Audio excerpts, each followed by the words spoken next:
उपलब्ध गराउने र केही बिरामीहरूलाई चस्मा लगायतका कुराहरूमा पनि हामी केही सहुलियत दिने गरिकन हामीले त्यो आयोजना गरेका छौँ र यो 2 दिनसम्म आँखाको महत्त्वको विषयमा हाम्रो डाक्टर साहबले भनिसक्नुभयो। निरन्तर ढङ्गले हामीले यो जिल्ला अस्पतालमा आँखा सेन्टर पनि हामीले राखेका छौँ र यो विशेष गरी शल्यक्रियाको कार्यक्रमलाई वार्षिक शिविरको रूपमा हामीले नियमित रूपमा गरिरहेका छौँ। यो सेवा उपलब्ध गराएर यो भिड धेरै भएको छ। हामीले औपचारिक कार्यक्रममा भन्दा पनि यसलाई व्यावहारिक हिसाबले शल्यक्रिया गरेर सेवा दिनका लागि हामी तत्पर रहेको जानकारी गराउँछौँ र 2 दिन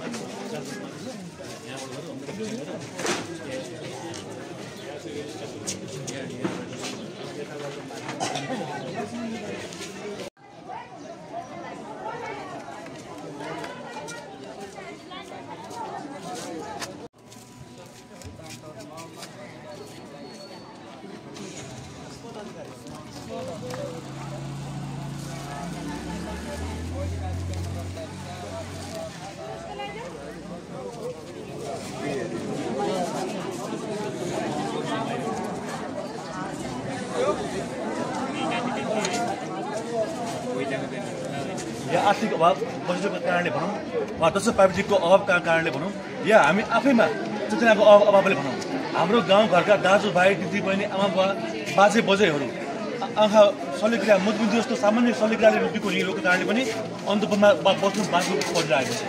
त्यसो नहोस् भनेर हाम्रो गेटाका अवस्थाले हरेक वर्ष यसरी शल्यक्रिया सहितको आँखा शिविर सञ्चालन गर्दछ। यो आँखा शिविरमा हामी बिरामीको जाँच गर्छौँ, आँखाको सम्पूर्ण जाँच हुन्छ। मधुमेह छ भने शल्यक्रियालाई हामी निःशुल्क शल्यक्रिया गर्छौँ र अन्य केही रोग छ भने त्यसलाई औषधि वितरण गरिन्छ। यदि यहाँ उपचार हुन नसक्ने खण्डमा पनि हामी बिरामीलाई सुलभ तरिकाले गेटामा रिफर गर्छौँ र त्यहाँबाट उहाँलाई सजिलो तरिकाले टिकट बनाएर सजिलो तरिकाले चाहिँ हामी उहाँको उपचार गर्नेछौँ। र यसरी यहाँ उपचार गर्न आउँदाखेरि मलाई यहाँ सहयोग गरिदिनु भएकोमा हाम्रो नगर प्रमुखलाई फेरि पनि म आभार व्यक्त गर्न चाहन्छु।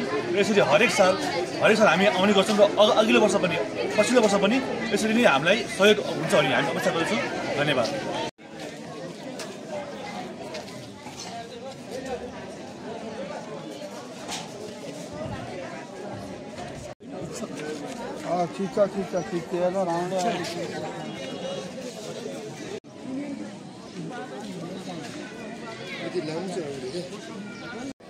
हाम्रो गेटा आँखा अस्पतालबाट आउनुभएको टिमले आँखा जाँच गर्ने, अपरेसन गर्ने, यदि चाहिएको खण्डमा चाहिँ उहाँहरूलाई अपरेसन गर्ने लगायत हामीले सम्पूर्ण यो आँखाको चाहिँ 2 दिने जाँच कार्यक्रम राखेका छौँ। यसमा अपरेसन लगायतको सेवाहरू हामीले दिनेछौँ। यस अस्पतालले हामीले चाहिँ अस्पतालको तर्फबाट हामीले अपरेसन लगायत जाँच गर्नलाई पठा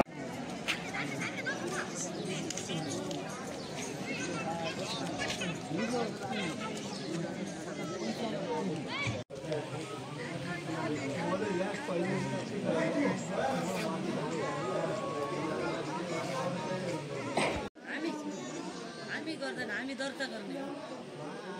यहाँबाट चेक गर्न जाने त माथि आँखा चेक गराउन आउनुभयो? आँखा चेक त गाउँ र यो आधा उपचार भएर बिचमा खण्डित भइखण्डले आएको टाटेबाट। ए टाटेबाट आउनुभयो? घर त 12-20 भयो। लास्ट टाटेको बाजुराको लास्ट उपचार गर्दा गर्दै अधुरो